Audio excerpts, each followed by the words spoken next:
Kain na tayo guys. Yan yung ating ulam. Ginataang langka at saka paa ng manok.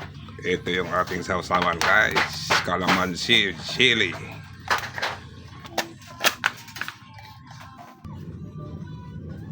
Kain tayo mga guys. Sarap ng gulay na langka. Saka paa ng manok.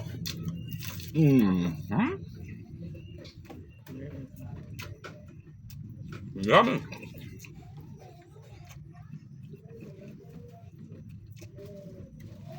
Kalimutan ko may buto pala.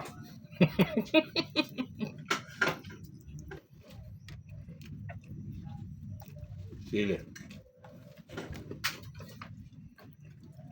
Wow, ang hang. Bye-bye.